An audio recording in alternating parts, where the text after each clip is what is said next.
아마 불편하셨으리라고 생각합니다. 연초부터 이렇게 눈을 통해서 또 우리가 시험을 당하는 것 같습니다. 우리의 삶은 다 시험이에요. 시험으로 이루어졌어요. 그리고 그 한 번의 시험을 이겨나가면서 또 우리의 믿음이 더 돈독해지고 또 우리 심령이 새로워지는 것입니다. 아무쪼록 어떤 환경 때문에 믿음을 지키지 못하고 넘어지는 그런 우리가 되지 않도록 올 한 해 동안 우리가 끼어서 또 근신하고 그렇게 기도하는 한 해가 되기를 축원합니다. 자, 어제 다 하지 못한 부분들을 두 가지 하고 또 오늘 부분을 나가도록 하십시다. 자, 14절을 읽어봅시다. 14절 시작. 여호와께서 그를 향하여 이르시되 너는 가서 이 너의 힘으로 이스라엘을 미디안의 손에서 구원하라. 내가 너를 보낸 것이 아니냐 하시니라. 그러나 기드온이 그에게 대답하되 오 주여, 내가 무엇으로 이스라엘을 구원하리이까? 보소서, 나의 집은 므낫세 중에 극히 약하고 나는 내 아버지 집에서 가장 작은 자이니이다 하니 여호와께서 그에게 이르시되 내가 반드시 너와 함께하리니 내가 미디안 사람 치기를 한 사람을 치듯 하리라 하시니라. 자, 하나님의 사자가 기드온에게 나타났습니다. 그리고 기드온과 여러 가지 이스라엘 백성의 문제를 얘기하시고 특별히 출애굽을 해야 되는데 출애굽 정신을 잃어버렸다, 그것을 책망하십니다. 그리고 나서 여기에 기드온을 부르시는 거예요. 여기에 보니까 너는 뭐라고 하시냐면 여호와께서 그를 향하여 이르시되, 하나님이 이 그를 향하여 이르시다는 건 뭐냐면 그에게 정면으로 정식으로 오피셜리하게 공식적으로 그를 부르시는 이야기예요. 정식으로 그를 향해서 뭐라고 하시냐면 너는 가서 너의 힘으로 이스라엘을 미디안의 손에서 구원해내라. 내가 너를 보낸 것이 아니냐.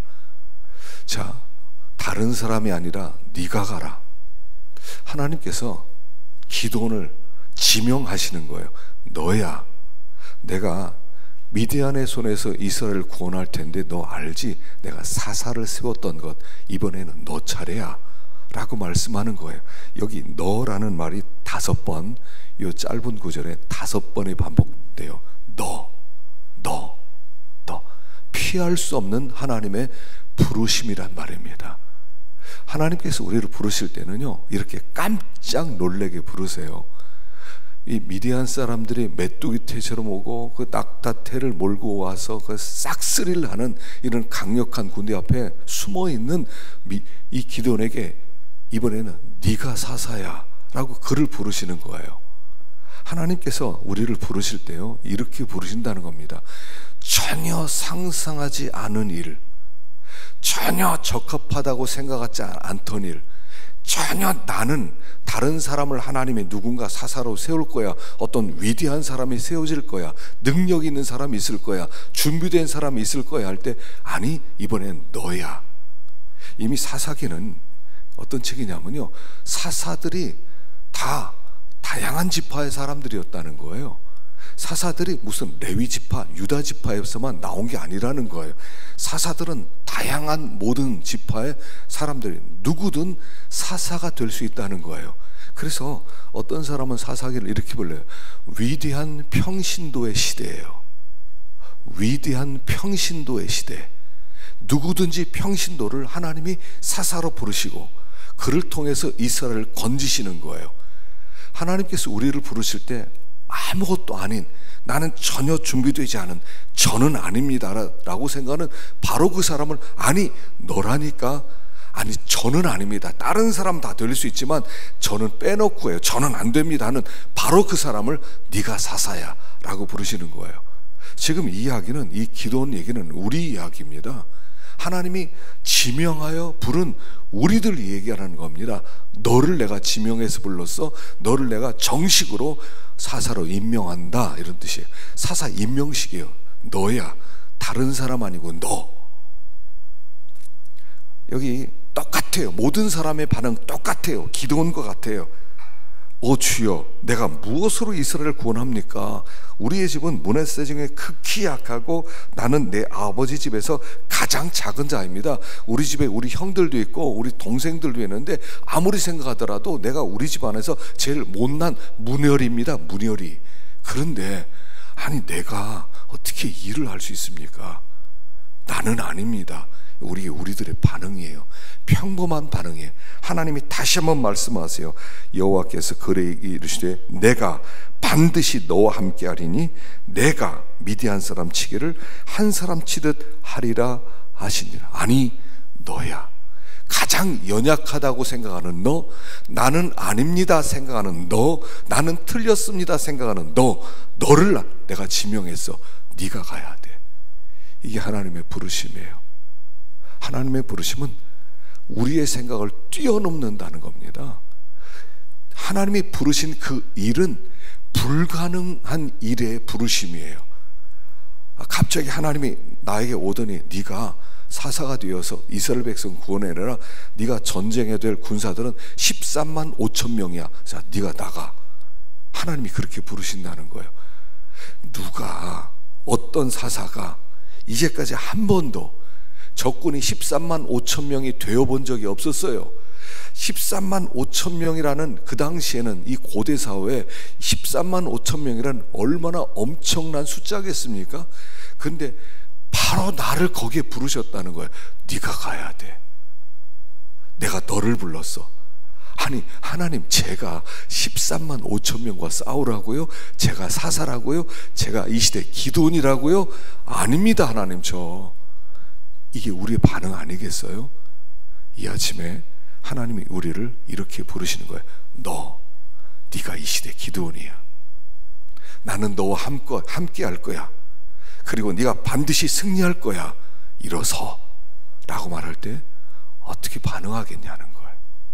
하나님은 이 2018년에 나를 부르셨어요. 여러분, 한 사람 한 사람을 지명해서 정식으로 하나님이 사사로 임명하시는 거예요. 우리가 그런 사사로 부름받은 줄로 믿어야 돼요. 그게 2018년이에요. 남이 아니에요. 다른 사람이 아니에요. 그 누가 아니에요. 우리에게 믿음 있는 그 어떤 집사님이 아니에요. 어떤 권사님이 아니에요. 나예요. 내가 기드온이에요. 하나님 나를 부르셨어요. 여기에 기드온이요, 대답을 안 해요. 대답을 안 하고 대신 당신이 진짜 하나님의 사자 맞습니까? 그러면 내가 예물을 가져오겠습니다 얘기합니다. 19절 읽어봅시다. 시작. 기드온이 가서 염소 새끼 하나를 준비하고 가루 한 에바로 무교병을 만들고 고기를 소쿠리에 담고 국을 양푼에 담아 상수리 나무 아래 그에게로 가져다가 드리매 여호와의 사자가 그에게로 돼 고기와 무교병을 가져다가 이 바위 위에 놓고 국을 부으라 하니 기드온이 그대로 하니라. 여호와의 사자가 손에 잡은 지팡이 끝을 내밀어 고기와 무교병에 대니 불이 바위에서 나와 고기와 무교병을 살랐고 여호와의 사자는 떠나서 보이지 아니한지라. 기드온이 그가 여호와의 사자인 줄 알고 이르되 슬프도소이다. 주 여호와여, 내가 여호와의 사자를 대면하여 보았나이다 하니 여호와께서 그에게 이르시되 너는 안심하라. 두려워하지 말라. 죽지 아니하리라 하시니라. 기드온이 여호와를 위하여 거기서 제단을 쌓고 그것을 여호와 샬롬이라 하였더라. 그것이 오늘까지 아비에셀 사람에게 속한 오브라에 있더라. 기드온이 가서 하나님이 내가 너를 지명해서 불러서 내가 너와 함께 할 거야 그랬더니 그가 답변하는 대신에 내가 가서 염소 새끼 하나와 가루 에바로 무교병을 만들고 고기를 소쿠리에 담아서 이렇게 가져오겠습니다. 그러니까 알았다, 가져올 때까지 기다리마. 그걸 가져왔어요. 그리고 염소 새끼와 그 다음에 무교병과 그 다음에 고기와 국을 반석 위에 부으라는 거예요. 반석 위에. 그리고 반석 위에서 염소 새끼, 그 다음에 그 무교병, 그 다음에 고기, 그리고 그 위에 국을 부었어요. 그리고 나서 지팡이를 갖다 대니까 반석에서 불이 나와서 이 제물이 타는 거예요. 그때 비로소 이 기드온이 이분은 여호와의 사자, 그분이시구나 하는 것을 알게 되는 거예요. 하나님께 부름에 대해서 예라고 답변하신 대신에 그가 하나님께 예물을 가져왔단 말입니다. 확인하고 싶은 거예요. 진짜 하나님이 나 불렀나? 진짜 이분이 하나님이신가? 내가 진짜 하나님이 나보고 말은 맞는가? 여기요, 기도는요 굉장히 의심이 많은 사람이에요. 기도는요 굉장히 믿음이 없는 사람이에요. 우리와 똑같은 사람이에요. 그분 하나님이 나 불렀을 리가 없어. 아예 네가 이 시대 기도원이 되라 했을 때 아예 하나님 나 불렀을 리가 없어. 에이, 농담입니다. 하나님이 증거를 보여주시는 거예요. 근데 이 증거가 어떤 증거냐면요, 예사롭지 않은 증거예요. 염소 새끼와 무교병. 여러분 뭐가 생각나요?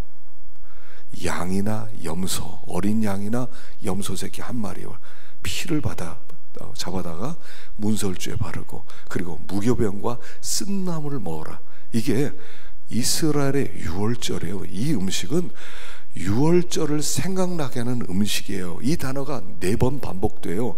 그 고기와 염소 새끼와 무교병. 이 사건은 뭐냐면 기드온이 유월절을 체험한다는 이야기예요. 다시 한번 그가 이스라엘 백성들이 애굽에서 나올 때 그 유월절을 이 가나안 땅에서 체험한다는 거예요.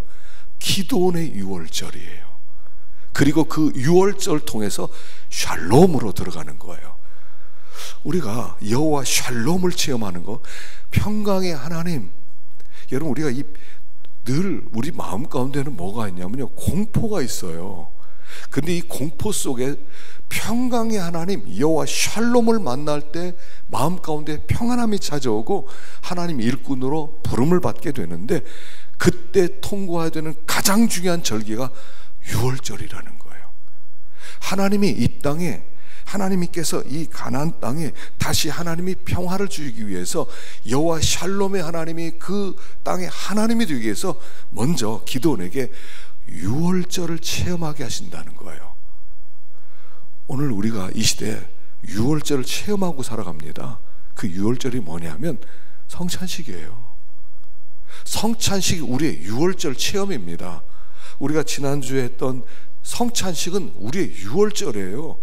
그 유월절은 예수 그리스도의 십자가 피를 생각나게 하는 유월절이란 말입니다. 그래서 그 유월절로 하여금 우리의 죄가 사해졌으며 주님이 우리와 함께 하신다는 증거하시는 예식이 유월절이고, 여기에 기드온이 이 유월절을 통해서 주님을 새롭게 만나는 얘기예요. 그래서 우리가 우리의 유월절을 항상 기억해야 돼요. 부흥이 일어났을 때 항상 유월절로부터 시작되는 거예요. 모든 시대, 구약의 모든 시대에 보면 유월절로 하여금 부흥이 일어나는 거예요. 그래서 부흥이 있었던 시대는 항상 유월절 절기, 유월절을 아주 성대하게 지켰어요. 우리가 다시 주님 앞으로 돌아와야 돼요. 다시 복음 앞으로, 그리스도 앞으로 돌아와야 돼요. 그래야 여호와 샬롬이 오는 거예요. 그래서 여기에 기드온이 예물을 가져왔을 때 그 예물을 반석은 그리스도를 상징하는 이 대표적인 용어입니다. 거기에 놓고, 그리고 이 여호와의 사자가 지팡이를 가지고 갖다 댔더니 지팡이에서 불이 나온 게 아니에요. 지팡이에서 불이 나온 게 아니라 반석에서 불이 나왔어요. 무슨 얘기냐면 이 제물이 하나님께 흠향되었다, 연락되었다 그럴 때는 세상의 불로는 제물을 드릴 수가 없어요.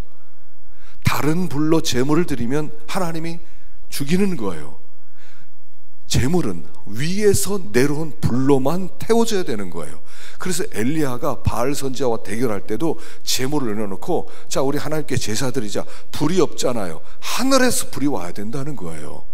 하늘에서 태워야 이게 받아진다는 거예요. 그걸 내기했던 거예요. 지금 여기에 제물을 갖고 왔어요. 근데 불이 없잖아요. 여호와의 사자가 지팡이를 댔더니 반석에서 불이 나요. 지팡이에서 나온 게 아니에요. 이것은 뭐냐면 하나님께서 하실 일을 기드온에게 보여주는 거예요. 기드온아, 너는 지팡이야. 내가 너를 붙들었어. 그런데 불은 지팡이에서 나오는 게 아니야. 불은 반석에서 나오는 거야. 너는 이미 내 손에 붙잡혔어. 너의 능력이 필요한 게 아니야. 내 손에 붙잡히기만 하면 돼. 일은 내가 하는 거야. 불은 내가 내리는 거야. 그런 메시지예요. 너는 지팡이만 해. 내가 너의 능력이 필요한 게 아니야. 너의 실력이 필요한 게 아니야. 하나님이 우리를 향해서 실력을 보이라는 게 아니에요. 네가 실력이 있어서 내가 너 불렀다 한다. 너 능력이 있어서 내가 불렀어. 너 뭐 좀 할 수 있는 게 있지. 그러니까 내일 좀 해라. 하나님이 그래서 부른 게 아니에요. 일은 내가 한다는 거예요. 너는 그냥 순종만 하라는 거예요. 기드온이 이 싸움에서 한 게 뭐 있습니까? 300명 군대 가지고, 그리고 나서 항아리 들고 항아리 깨뜨리고 나팔 불고 횃불 올렸더니 사람들이 지네들끼리 싸우지 않았어요? 지네들끼리 싸우는 겁니다. 구경했더니 구경만 하는 거예요. 그리고 도망치는 사람들 쫓아가서 죽이는 일만 했지 그거 한 게 뭐가 있었어요? 하나님의 일은 이렇게 하는 거예요. 하나님의 일은 내가 뭔가를 하려고 하면 다 시험 들어요. 왜 나만 해야 됩니까? 왜 나만 시간이 없는데 내가 이렇게 고생해야 됩니까? 이러거든요. 그냥 하나님이 시키는 일만 하면 하나님이 일을 한다는 거예요. 너는 앞장서 뒤에서 나는 일하는 거예요. 지금 그것을 보여주는 거예요. 그랬더니 비로소 샬롬이 찾아왔어요. 평안해졌어요. 아, 하나님은 평강의 하나님이구나. 하나님은 고민의 하나님이 아니에요. 고민을 주는 하나님이 아니에요. 두려움의 하나님이 아니에요. 두려움을 주는 하나님이 아니에요. 평강의 하나님이에요. 평강을 주는 하나님이에요. 그래서 그는 여기서 비로소 이제 하나님의 종으로 쓰임을 받게 되는데 먼저 해야 될 일이 있어요. 25절 시작.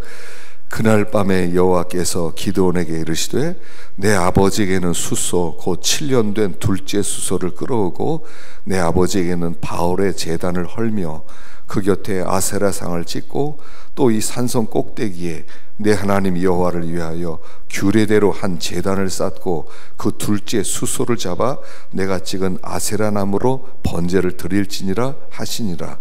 이에 기드온이 종 10사람을 데리고 여호와께서 그에게 말씀하신 대로 행하되 그의 아버지의 가문과 그 성읍 사람들 둘이 함으로 이 일을 낮에 행하지 못하고 밤에 행하니라. 하나님께서 말씀합니다. 너의 아버지 집에 있는 숫소 곧 7년 된 둘째 숫소를 끌어와서 바알의 제단, 아세라 제단을 다 헐고 그걸 땔감으로 해서 그 위에 숫소를 제단을 쌓은 다음에 숫소를 하나님께 제물로 바쳐라. 이게 뭐냐면요, 여기 7년 된 둘째 숫소, 아마 그 집에서 제일 좋은 소가 둘째 숫소였던 것 같아요. 그리고 그 둘째 숫소는 7년 된 7살 된 숫소라는 거예요. 여러분 7년이 뭐겠어요? 7년이 뭐예요? 7년은 이스라엘 백성이 당했던 고통의 시간이에요. 7년. 그 7년, 그들이 당했던 7년의 고통, 그것을 둘째 숫소로 잡아다가 하나님께 드림으로 말미암아 이제 하나님께서 내가 너희들의 고통을, 고난을 물러가게 하겠다, 이런 뜻이에요. 우상을 제거했을 때에 내가 이제부터 너희를 부흥시키겠다, 이런 뜻이에요. 이제 너희들이 이 숫소를 바침으로 말미암아 너희들의 고난은 이미 가버린 거야. 하나님께서 미리 이 승리를 맛보게 하는 거예요. 맛보게 하는 거예요. 우리 하나님이 행하시는 일 항상 그렇게 일을 행하십니다. 먼저 전쟁도 하기 전에 먼저 승리를 맛보게 하세요. 이스라엘 백성들이 광야에서 요단강을 넘어서 길갈로 왔을 때도 똑같은 일을 했어요. 거기서 여리고성을 앞에 두고 싸움하기 전에 할례를 받으라는 거예요. 할례를 받고 나서 거기에 뭐라고 하냐면 애굽의 수치가 굴러가 버렸다. 그래서 길갈이라는 이름을 붙이는 도시가 돼요. 길갈. 아니, 그 성을 다 차지한 다음에, 가나안 땅을 차지한 다음에, 자, 애굽의 수치가 다 굴러갔다. 너희들은 이제 이 성, 이 가나안 땅을 차지하는 하나님의 백성이다. 이렇게 선포한 게 아니라 싸우기 전에 하나님은 먼저 승리부터 선포하세요. 하나님이 하시는 일입니다. 승리를 먼저 선포하세요. 예수님의 십자가 사건도 이거거든요. 예수님이 죽으심으로 말미암아 마귀의 머리를 깨뜨리시고 나서 부활하시고 승리를 선포하세요. 자, 다 이겼어. 우리를 부르실 때 승리한 전투에 우리를 부르시는 거예요. 하나님은 먼저 승리를 선포하게 하세요. 기드온에게 7년 된 숫소를 잡으면서 이게 너희들의 상태야, 이게 너희들이 당했던 고난이야. 그리고 7년 된 숫소를 잡고 나서 이제 고난이 물러갔어. 이제 너희들에게는 부흥이 일어날 거야. 그 얘기를 하는 거예요. 그래서 7년 된 숫소를 잡으라는 거예요. 7년 된 숫소. 그리고 우상을 제거하라는 얘기예요. 하나님께서 부흥을 주시기 전에 하시는 단계가 이렇죠. 6월절 체험하게 하세요. 그 다음에 우상을 제거하게 하세요. 우상을 제거합니다. 그 다음날 난리가 났어요. 보십시다. 30절 시작. 성읍 사람들이 여호와스에게 이르되 내 아들을 이끌어내라. 그는 당연히 죽을지니 이는 바알의 제단을 파괴하고 그 곁에 아세라를 찍었음이니라 하니 여호와스가 자기를 둘러선 모든 자에게 이르되 너희가 바알을 위하여 다투느냐? 너희가 바알을 구원하겠느냐? 그를 위하여 다투는 자는 아침까지 죽음을 당하리라. 바알이 과연 신일진데 그의 제단을 파괴하였은즉 그가 자기를 위하여 다툴 것이니라 하니라. 그날에 기드온을 여룻바알이라 불렀으니 이는 그가 바알의 제단을 파괴하였으므로 바알이 그와 더불어 다툴 것이라 하였음이었더라. 그때 미디안과 아말렉과 동방 사람들이 다 함께 모여 요단강을 건너와서 이스라엘 골짜기에 진을 치니라. 여호와의 영이 기드온에게 임하시니 기드온이 나팔을 불매 아비에셀이 그의 뒤를 따라 부름을 받으니라. 자, 그래서 하나님의 말씀대로 그 밤에 바로 들어가서 그냥 그 바알 신상, 아세라상 뒤엎어버리고 나무로 만든 신상들 다 장작으로 만들어서 그걸 놓고 그 위에 여호와의 제단을 쌓고 7년 된 숫소를 바칩니다. 아침이 되니까요, 사람들이 신에게 제사를 드리러 왔는데 그냥 다 땔감이 돼버렸어요. 그러니까 막 화를 내면서 누가 그랬느냐? 그 저 요아스의 아들 기드온이 그랬다. 잡아내라, 저걸 죽이자. 그랬을 때 아버지가 도리어 나서서 얘기하는 거예요. 아니, 바알이 진짜 신이면 자기를 저렇게 만든 사람을 그냥 두겠냐고. 이게 살아있는 신이면 바알 신을 죽인 이 땔감으로 만든 그 사람은 이제 죽었다고. 당신들이 나서서 싸울 일이 아니라고. 바알에게 싸우게 하라고. 그렇게 해서 이 기드온의 이름을 여룻바알이라고 이름을 지어줘요. 여룻바알. 이 여룻바알이란 무슨 뜻이냐면 이런 뜻이에요. 바알과 싸웠다는 뜻이에요. 다시 말하면 바알 파이터란 뜻이에요. 바알 파이터. 바알이라고 하는 신을 대항해서 싸웠던 바알을 땔감으로 만든 바로 장본인이라는 거예요. 바알을 짓밟은 사람이라는 거예요. 다시 다른 얘기는 바알 청속이란 뜻이에요. 이 기드온이 이제 큰 부흥이 일어나기 전에, 하나님의 신이 임하기 전에 바알 파이터라는 여룻바알이라는 이름을 얻었단 말입니다. 여룻바알. 하나님께서 우리에게 부흥을 주시기 전에, 하나님께서 우리를 붙들고 쓰시기 전에 이 사건 다음에 여호와의 영이 드디어 기드온에게 임하게 됩니다. 기드온의 영이 임하기 전에, 여호와의 영이 기드온에게 임하기 전에 여룻바알이라는 이름을 얻었다는 거예요. 바알 청소기. 바알이란 우상이란 우상을 돌아다니면서 다 제거한 사람이라는 거예요. 우리가 참 진정으로 하나님께 돌아가려면 이 일부터 해야 된다는 겁니다. 우상부터 제거해야 된다는 거예요. 바알 파이터가 돼야 된다는 겁니다. 바알 청소기가 돼야 된다는 겁니다. 돌아다니면서 우상이란 우상은 다 제거하는 거란 말입니다. 항상 그랬어요. 역사적으로 보면 하나님께서 부흥을 주시기 전에 있었던 모든 일들을 보면 다 이랬다고요. 다 바알 파이터 여룻바알이 되게 했어요. 히스기야 왕이 돌아다니면서 우상들 다 제거하고, 아사 왕도 부흥이 일어날 때 우상부터 제거하고, 자기 엄마가 집안에다가 아세라 신상 하나 갖다 놨다고 엄마 태우 자격 없다고 폐위시켜버리고, 요시야가 우상 제거하고 유월절을 부흥시키고 모든 왕들이 부흥했던 모든 왕들은 다 여룻바알이었어요. 여룻바알이어야 돼요. 우리가 은혜를 받으면 제일 먼저 마음 가운데 떠오르는 게 뭡니까? 우상부터 정리하게 되는 거예요. 초등학교 때요. 우리 초등학교 때 이제 그래도 마음에 결단을 하고 은혜를 받으면 했던 일이 뭐냐면 딱지 버리는 거였어요. 옛날에 딱지가 많았잖아요. 딱지가 많았어요. 이 딱지 때문에 내가 참 하나님께 바로 나가지 못하고 하나님이 기뻐하지 않는다. 그래서 어렸을 때 초등학교 때 그때 회심이 일어나면 뭐 했냐면요, 딱지부터 모아가지고 화장실에 갖다 던졌어요. 재래식 화장실 있죠, 밑에 깊은데. 눈물을 머금고 딱지 어떻게 만들고 어떻게 땄는데 수백 장 되는 딱지를 막 결단하면서 버리고요. 겨울에 결단이 일어나면 구슬 갖다 버리고. 옛날에 구슬이 이 부의 상징 아니었습니까? 얼마나 몇 개가 되느냐. 딱지 그냥 이게 별거 아니잖아요. 지금 가치도 됩니까? 아이들 가지고 놀 수 있는 거, 그거 가지고 하나님 내가 더 이상 딱지치기 안 하겠습니다. 하나님 구슬치기 안 하겠습니다. 이제 하나님께 나가겠습니다. 그게 우상 제거하는 여룻바알이에요. 이 시대에 우리가 여룻바알이 되는 거예요. 집안에 들어가서 우상이라고 하는 우상을 다 갖다 치워버리고, 모든 하나님 마음을 하나님에게서 빼앗는 것들은 다 치워버리는, 이게 여룻바알이 되는 거예요.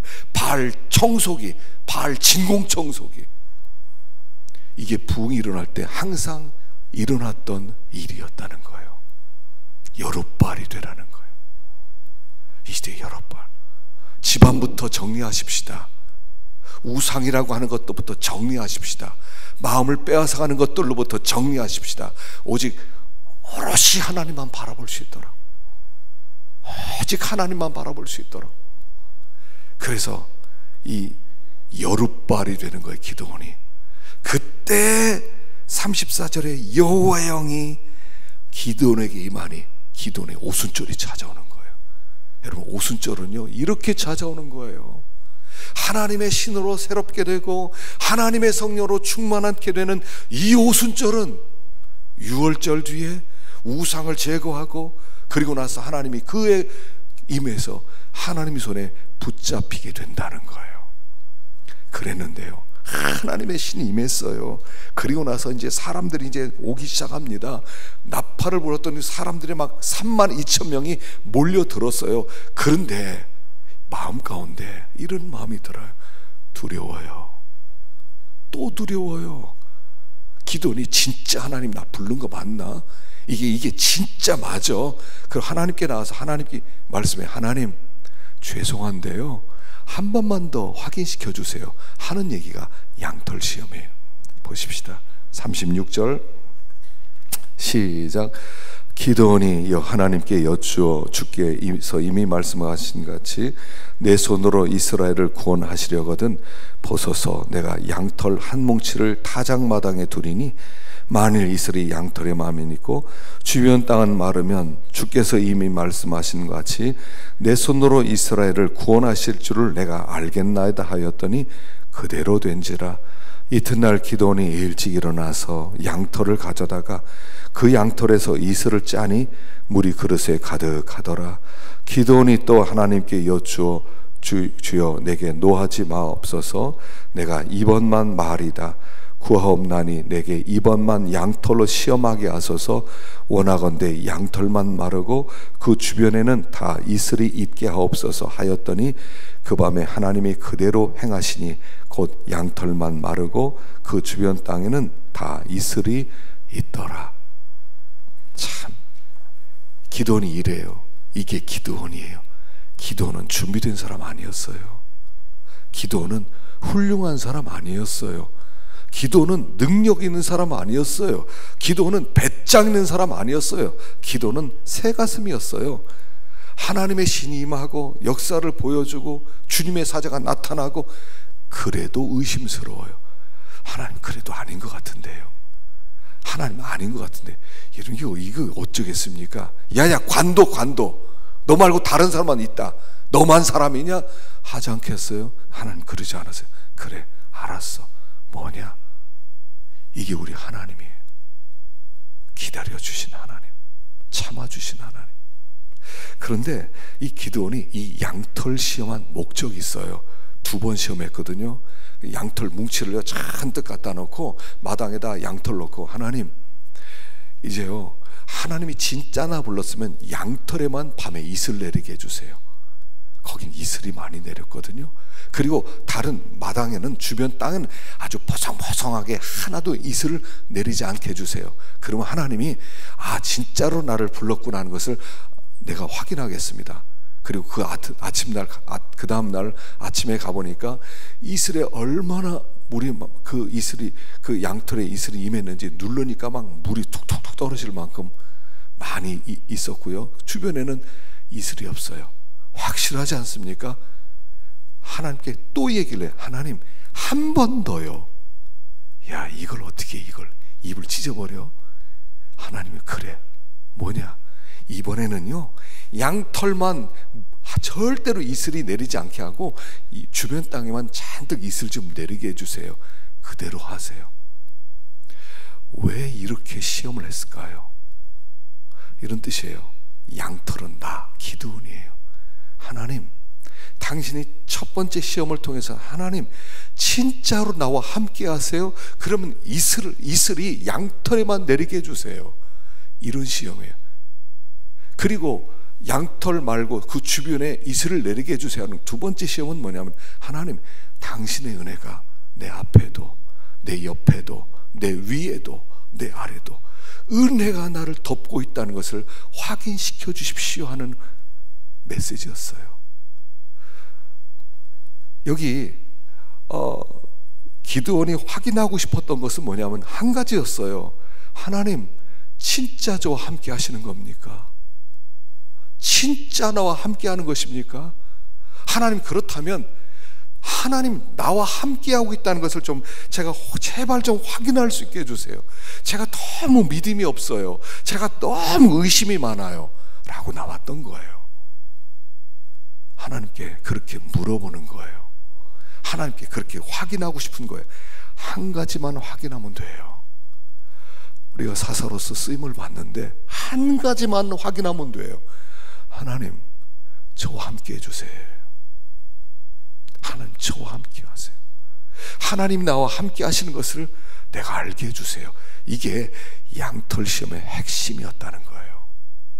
그가 끝까지 알고 싶었던 거, 하나님 저와 함께 하시는 거 맞습니까? 내가 아직 잘 모르겠어요. 하나님이 나를 부르셨다고 하는데, 하나님께서 나를 통해서 승리를 주시겠다고 하는데, 하나님 잘 모르겠어요. 혹시 아직까지 하나님이 나와 함께 하고 있다는 것을 잘 모르십니까? 하나님께 확인을 구하세요. 괜찮아요. 하나님이 의심한다고 그래서 마음은 의심이 잔뜩인데 예 믿을게요. 하나님 그거 기뻐하지 않으세요. 정말 마음 중심으로 하나님이 저와 함께 하시는군요. 제가 믿겠습니다. 그리고 그 믿음이 있을 때 어디든 들어갈 수가 있는 거예요. 이 믿음 가지고 어디든 어떤 일을 할 수가 있는 거예요. 하나님이 나와 함께 하신다면, 하나님이 나와 함께 하신다면, 저 세상에는 미디안 세상 아닙니까? 저 세상은 하나님의 원수로 득실되는 세상 아닙니까? 이리 때들이 득실되지 않습니까? 한 가지만 확인하면 되는 거예요. 하나님 저와 함께 하십니까? 우리가 이거 하나만 확인하고 전진하십시다. 하나님 저와 함께 해주세요. 하나님 함께 해주세요. 하나님이요 확인한다면 기뻐하실 겁니다. 그래, 내가 너와 함께, 내가 너를 불렀지, 2018년 나와 동행하는 거야. 하나님이 기뻐하실 것입니다. 하나님의 함께 하심을 확인하시고 또 승리하는 우리가 되기를 축원합니다. 기도하십시다. 이 시간에 우리 책임질하면서 기도하십시다. 하나님이 기도는 공식적으로 그런 사람이라고 그랬어요. 우리 가운데 하나인, 참 의심도 많고 겁도 많고 또 이렇게 굉장히 계산적이고, 이제 다음 이제 8장 부분으로 가면 이 기돈이 나중에 다시 타락하는 얘기가 또 나와요. 타락하고 교만에 빠지고 왕 안 된다고 그랬다가 또 왕 노릇하려고 또 사람들에게 은근히 정치하는 그런 모습들도 있고요. 이게 우리들의 모습이라는 거예요. 우리 성경을 통해서 하나님은 거울로 우리에게 비춰주는 것입니다. 이게 인간의 본질이다. 이게 너희의 정체다. 그래서 인간의 정체를 폭로시키는 것이 성경의 목적 중에 하나예요.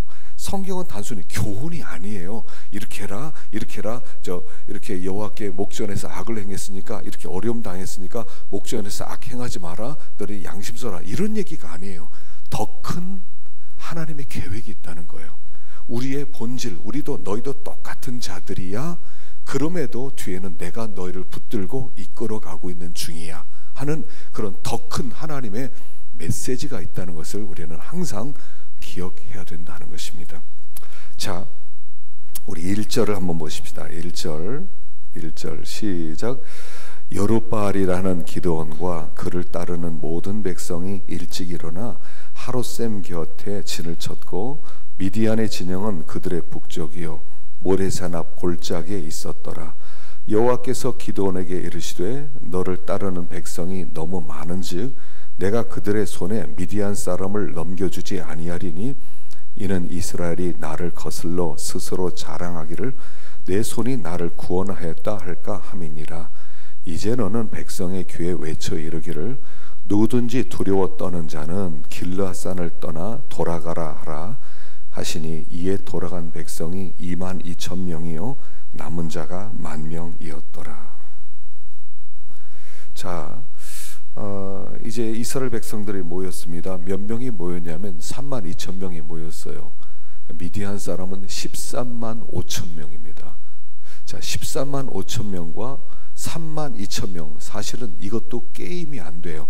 5대1 정도 되잖아요. 옛날 고대 전쟁은 숫자 전쟁입니다. 누가 더 많으냐, 누가 더 많이 모였느냐, 뭐 무기 문제도 아니에요. 무기도 사실은 비슷한데 중요한 것은 얼마나 많이 모였느냐. 최소한 145,000명을 대적하려면 그냥 최소한 싸우려고 그래도 좀 사기 떨어지지 않으려면 한 10만 명은 모여야 되겠죠. 한 10만 명. 그래도 10만 명 모였어도 야, 이거 우리가 좀 게임이 안 될 것 같은데 이런 정도인데 그들은 10만 명도 아니라 32,000명이 모였다는 것입니다. 그런데 하나님께서 야, 많아. 너희들이 32,000명으로 해서 싸워서 이기면 분명히 니네들이 우리는 이 정도야, 우리가 이겼지 할 거야. 그러니까 안 돼, 보내, 이렇게 얘기하시는 거예요. 뭐냐면 이 싸움의 전쟁을 알아야 된다는 거예요. 이 싸움의 전쟁은 이기는 것이 목적이 아니에요. 이 싸움의 목적은 뭐냐면 하나님 되심이 나타나는 것이 전쟁의 목적이에요. 그들은 그냥 싸워서 이기기만 하면 된다, 저 미디안을 몰아내기만 하면 된다, 아니에요. 미디안을 몰아냈는데 우리가 싸워서 이겼지 그러면 또 교만해질 거예요. 하나님께 돌아오지 않을 거예요. 또 그러면 누군가의 또 종이 될 거예요. 그러니까 이 전쟁을 통해서 그들이 확실하게 하나님께 돌아오려면 하나님 되심이 나타나는 전쟁이어야 된다는 거예요. 이 전쟁은 인간이 이긴 게 아니라, 인간이 싸운 게 아니라 하나님이 도와주셨다, 하나님이 함께 해주셨다, 하나님의 승리다 라고 하는 고백이 나와야 이 전쟁이 의미가 있지, 그냥 싸워서 이기는 것이 목적이 아니라는 거예요. 그러려면 32,000명 많다는 거예요. 그래서 그 중에 보내라. 그래서 두려워하는 사람 가라. 아마 기드온이요, 두려워하는 사람은 하나님이 가라고 합니다. 그럴 때 어떤 마음으로 얘기했을 것 같아요? 두려워하는 사람 가라 그랬을 때 설마 가려고 안 갔으면 좋겠는데 이런 마음 없었겠어요? 제발 가지 마십시오. 가라는 얘기가 아니겠지요. 하나님은 가라고 그랬지만 여러분 가서는 안 됩니다, 이런 마음이었을 거예요. 그래서 두려워하는 사람 가라 그랬는데 진짜로 몇 명이 가요? 22,000명이 떠나는 거예요. 그리고 10,000명이 남아요. 자, 이제 13대 1이 되었습니다. 자, 한번 생각해 보십시다. 22,000명이 갔어요. 10,000명이 남았어요. 어떤 사람이 남았을까요? 또 어떤 사람이 떠났을까요? 단순히 그냥 두려워하는 사람이라고 얘기했지만 이 사람들, 이 떠난 22,000명의 사람들은 생각해 보십시오. 지금 이 상황이 어떤 상황입니까? 미디안에 의해서 7년 동안 식민지 생활하면서 모든 먹을 것 싹 빼앗기고 먹을 게 하나도 없어요. 소, 양, 낙이 나라에서 한 마리를 제대로 찾아볼 수가 없어요. 기껏 어디 숨겨져 있는, 몰래 숨겨진 그거 외에는 없는 그런 상황 속에서 두려워하는 사람은 가라. 그럼 갈 생각이 나겠어요? 이번에 끝장내야 됩니다. 이거 죽든 살든 우리 못 삽니다. 이거 하루에 한 끼도 아니고 이틀에 한 끼 먹고 우리 아이들은 배가 먹을 것이 없다고 아우성을 치고 있는데 여기서 이대로 못 삽니다 하면 결판을 내야 될 거 아닙니까? 그런데 22,000명이 갔다는 거예요. 그 22,000명이 어떤 생각을 품고 갔겠어요? 22,000명이 두려워서 가라고 그랬더니 정말로 가요. 이 사람들이 생각이 있는 겁니까? 이 사람들이 이렇게 생각하는 거예요. 이 전쟁이 어떻게 될지 몰라. 그런데 32,000명과 13만 명 싸워도 이건 게임이 안 돼. 여기서 싸우나 마나야 하고 갔단 얘기예요. 아니면 이런 생각으로 해요. 내가 아니어도 누구든 하겠지. 내가 꼭 싸우지 않더라도 누가 대신 싸우겠지. 지든 이기든 그냥 누군가 어떻게 되겠지. 난 몰라. 아마 이런 사람들이었을 거예요. 여러분, 지금 이것은 무슨 얘기 하냐면요, 교회 얘기를 하는 거예요. 교회 안에 두 종류의 사람이 있다는 거예요. 22,000명에 속한 사람과 10,000명에 속한 사람이 있다는 거예요. 눈이 왔어요. 그러면 마당에 눈이 쌓였어. 그럼 어떤 마음 들겠어요? 저거 쓸어야 되겠는 거 아니야? 근데 이런 생각이 금방 들어요. 에이, 누군가 쓸겠지. 이게 22,000명이라는 거예요. 누군가 저 밥을 해야 되는데 누가 해? 누군가 하겠지. 난 바빠 못해. 이게 22,000명이라는 거예요. 차를 탔는데 어떤 사람이 앉아있어요. 마음에 감동이 돼서 전도하고 싶은데 이런 생각이 들어요. 예수 믿으라고 한마디만 해볼까? 교회 다니냐고 물어볼까 하다가 에이, 언젠가 누군가 만나면 하겠지. 이 사람이 22,000명이라는 거예요. 여러분, 이 전쟁에서, 이 급박한 전쟁에서 떠난 22,000명에 우리가 속할 수 있는 사람이라는 거예요. 지금 하나님이 이렇게 얘기하는 거예요. 이 교회에서 신앙생활하기 두려운 사람 떠나라! 그렇게 얘기를 하는 거예요. 그랬더니 많은 사람이 가더라는 거예요. 지금은 우리가 아무나 교회 와서 예수를 믿고 구원을 받고 교회 멤버가 됩니다. 그러나 초대교회 때는 이렇게 쉽게 받지를 않았어요. 초대교회 때는 최소한 3년 동안 교인으로 등록을 안 시켰어요. 우리가 사도신경 하면서 배웠죠. 사도신경은 초대교회 세례 문답 공부했어요. 3년 동안 공부를 시켜요. 철저하게. 그리고 청문회를 해요. 교인들에게 물어봐요. 이 사람 우리 교인으로 받을 수 있습니까? 여러분들 이 사람과 3년 동안 생활하면서 이 사람 중생받은 증거 있습니까? 그리고 교인들이 예, 그럴 때 회원으로 받는 거예요. 그때 교인이 되는 거예요. 그렇지 않으면 교인이 될 수 없어요. 저 사람 아직 증거가 부족합니다. 그래서 어제도 폴 워시가 얘기했던 것 중에 하나가 너무 쉽게 교인을 받는다는 거예요. 너무 쉽게 그냥 예수 믿겠습니다. 그럼 믿겠냐고. 예수 믿고 그러냐? 예, 믿었습니다. 구원받았습니다. 그래, 그럼 당신 구원받은 사람이라고 멤버를 준다는 거예요. 그 사람이 진짜로 믿는 사람인지 안 믿는 사람인지 증거도 없는데, 그러니까 이 교회가 엉망이 된다는 거예요. 적어도 10,000명에 속하는 사람이어야 된다는 거예요. 22,000명 두려워하는 사람 가라 그랬더니 가는 사람들이 어떻게 교인이냐 얘기를 하는 거예요. 이거 교회 얘기예요. 하나님이 어떤 사람과 함께 하셔서 이 전쟁에 승리하게 하시겠느냐? 적어도 두려워하지는 않아야 된다는 거예요. 적어도 나 말고 누군가 하겠지 하는 사람은 안 된다는 거예요. 사실 우리가 22,000에 속할 때가 많아요. 나 말고 누군가 하겠지. 내가 꼭 그거 해야 돼. 청소 그거 내가 해야 돼. 밥 내가 해야 돼. 누군가 하겠지. 항상 우리가 핑계대는 거 그거 아닙니까? 누군가 하겠지. 그리고 가버리는 거예요. 대청소를 합시다. 그럼 남아있는 사람 몇 되지 않아요. 누군가 하겠지 하고 가버려요. 난 바빠. 그 22,000명이에요. 10,000명은 어떤 사람이겠어요? 이번에 이 전쟁에서 끝장내야 된다. 혹시 내가 죽을 수도 있다. 13만 명과 싸워서 이제 10,000명이 남았는데 친구들끼리 서로 얘기하다가 야, 두려워한 사람 가라는데 너 갈래? 난 갈 거야. 난 안 가. 3명 중에 2명이 가는 거 아닙니까? 나도 갈래. 우리 아이들이 기다려. 내 아내는 어떻게 해? 난 집안 돌봐야 돼. 우리 어머님이 계셔. 난 가야 돼. 그리고 가는 거예요. 근데 어떤 사람이 남겠어요? 야, 그러면 얼마 안 남는데 싸울 수 있을까? 그럼 이 싸움에서 죽을 수 있겠구나. 이런 사람이 남는 거예요. 이 싸움에서 죽어도 좋다. 이 전쟁에서 끝장낸다. 내가 죽어서 자유를 얻을 수 있고 우리 아이들이 먹을 것이 생긴다면 나는 기꺼이 죽을 것이다. 이런 사람들이 남는 거예요. 이게 교회예요. 교회는 어떤 곳이냐면 교회는 이런 곳이, 이런 사람이 모인 곳이에요. 이 세상은 이미 멸망받았어요. 이 세상은 하나님의 심판 아래 있어요. 난 그 심판을 피하기 위해서 피난처로 들어왔어요. 나는 이제 이 공동체를 떠날 수가 없어요. 난 여기에 내 인생 전생애를 걸 거예요. 이런 사람만 남는 데가 교회예요.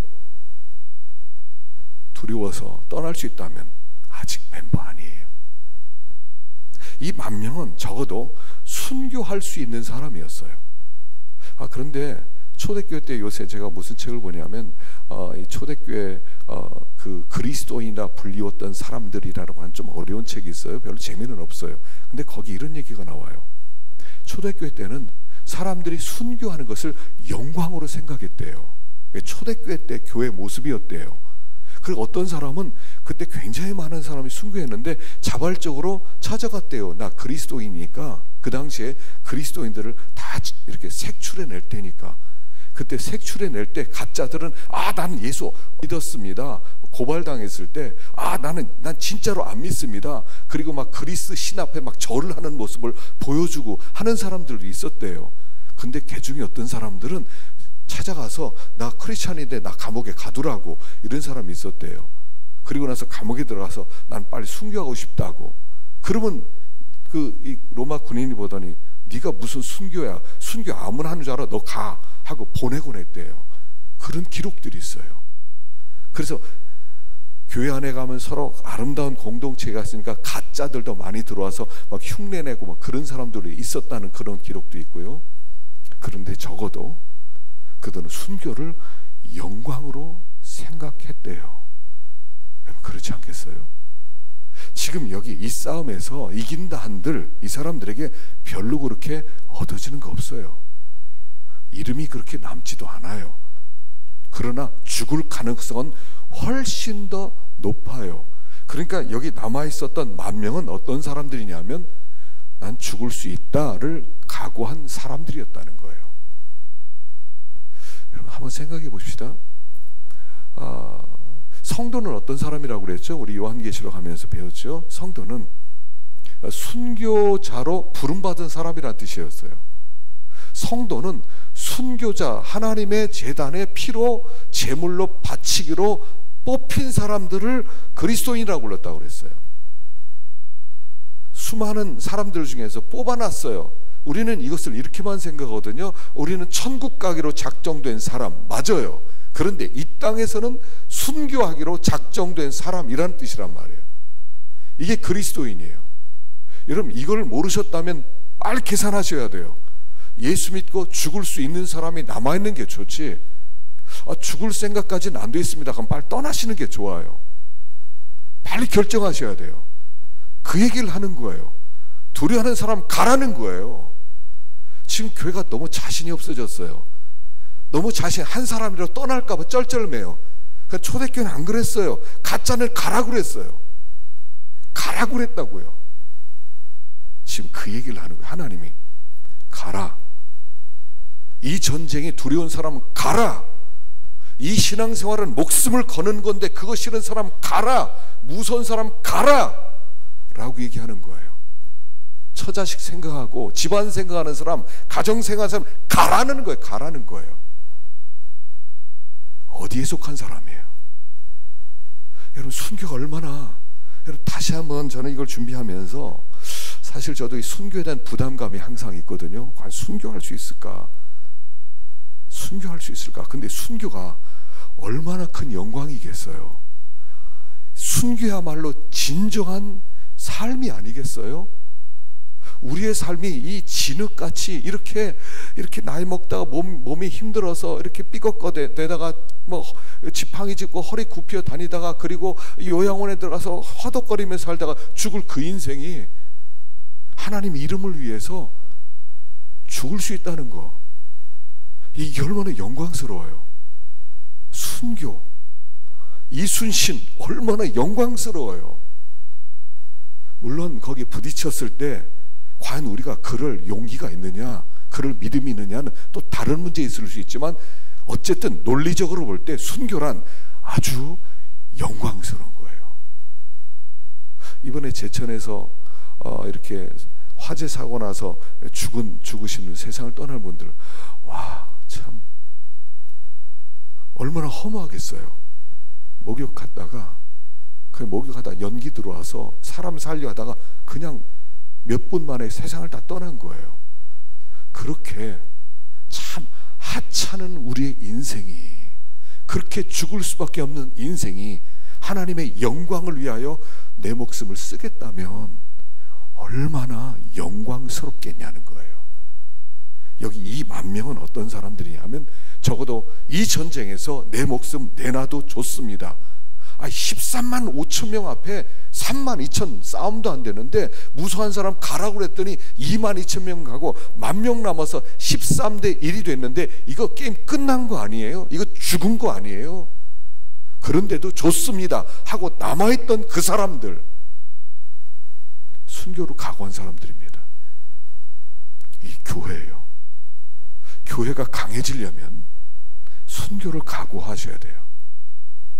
예수는 목숨 걸고 믿는 거예요. 액세서리가 아니에요. 시간 날 때 작은 시간 들여서 최소한 시간 들이고 최소한 물질 들여서 그리고 천국 가겠다고 생각하는 거, 아주 그 생각 잘못된 생각이에요. 그건 크리스찬 아니에요. 정신 똑바로 차리셔야 돼요. 죽기를 각오한 사람들이, 10,000명에 속한 사람들이, 그 사람들을 우리는 교회라고 부르는 거예요. 그리스도인이라고 부르는 거예요. 적어도 이렇게는 생각하자는 거예요.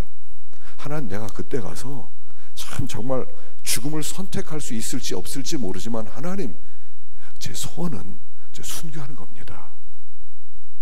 순교하는 겁니다. 이런 기도는 드리자는 거예요. 이런 마음은 좀 가져보자는 거예요. 그래야 미디안 군대가 아무리 많다 하더라도 이길 수가 있는 것이지, 그런 마음 없으면 이기지 못하는 거예요. 남아있었던 나중에 300명도 결국 이런 마음을 가진 사람들이었다는 거예요. 하나님, 죽어도 좋습니다.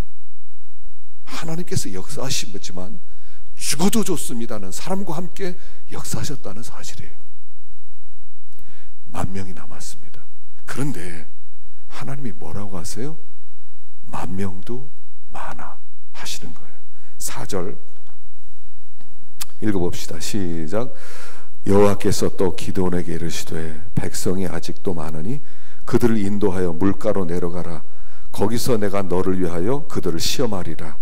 내가 누구를 가리켜 내게 이르기를 이 사람이 너와 함께 가리라 하면 그는 너와 함께 갈 것이요, 내가 누구를 가리켜 내게 이르기를 이 사람은 너와 함께 가지 말 것이니라 하면 그는 가지 말 것이니라 하신지라.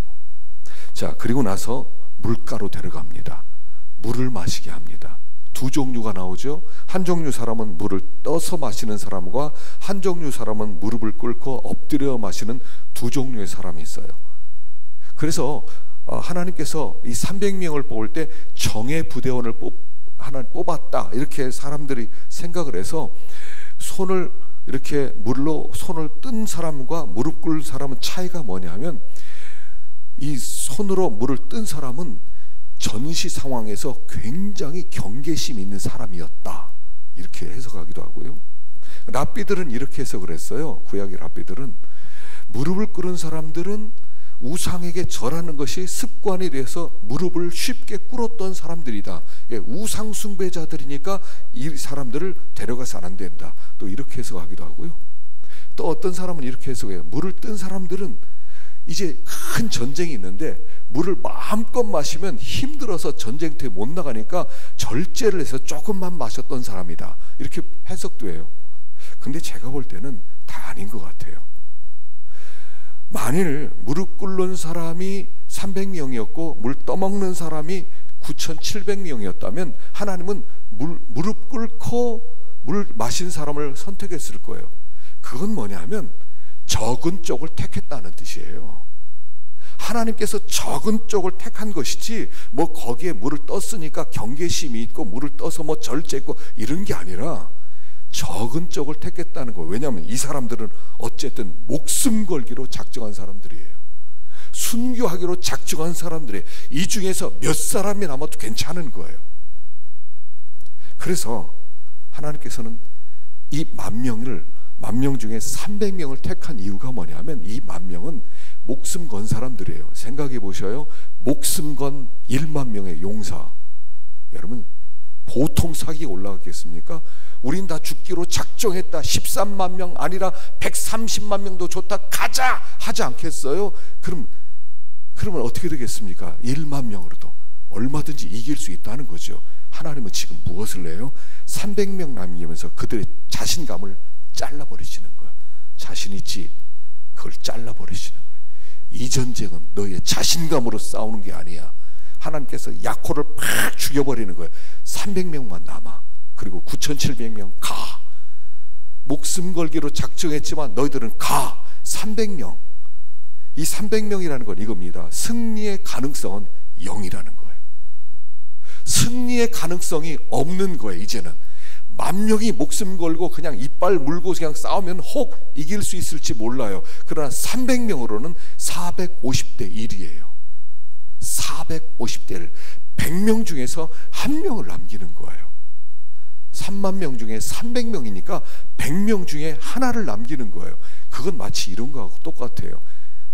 마치 일개 대대 병력에다가 일개 대대 병력을 딱 선발해서 자 너희들이 저 북한에 올라가서 저 북한을 박살내고 오너라. 그리고 일개 대대를 보내는 것과 똑같은 거예요. 말이 되는 얘기예요?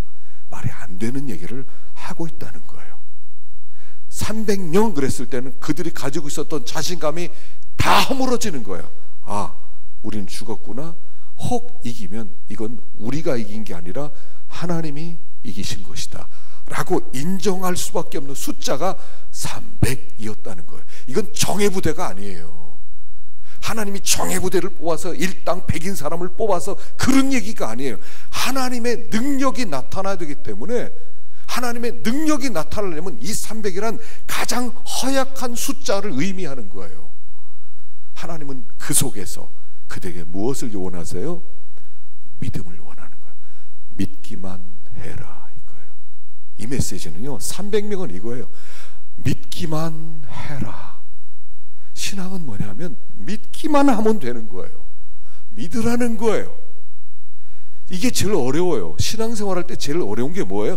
믿기만 하는 게 어려워요. 하나님께서는 밑바닥에서 시작하거든요. 회당장 야이로의 딸이 열병에 들었습니다. 죽어갑니다. 막 회당장 야이로가 땀을 흘리고 달려왔습니다.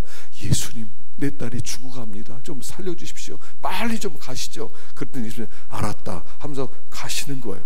가시는데 12년 혈루증 앓던 여인이 옷가에 손을 대니까 그 능력이 나가서 고침을 받았어요. 주님이 서요. 누가 내 옷가에 손을 대느냐. 그 많은 사람들에게 회당장 야이로는 너무 바빠요. 나 바빠 죽겠는데 우리 딸아이 죽기 전에 빨리 가야 되는데 누가 내 옷에 손을 대느냐. 나와라. 12년 혈루증 앓던 여인 나와요. 엎드려요. 무슨 일을 했느냐. 내가 이러저만 해가지고 내가 돈을 다 쓰고 내가 의사 다 찾아가는데 나를 못 고쳤는데 내 가운데 이 믿음이 있었습니다. 당신의 옷자락에 손만 대더라도 내가 나을 것 같은 믿음이 생겨서 손을 댔더니 내가 다 나았습니다. 딸아, 내 믿음이 너를 구원했느니라. 딱 그리고요, 됐다 가자 또 이러는 거예요. 가려고 하는데 집에서 불이 나게 종이 오더니 끝났습니다. 따님이 세상 떠났습니다. 이러는 거예요.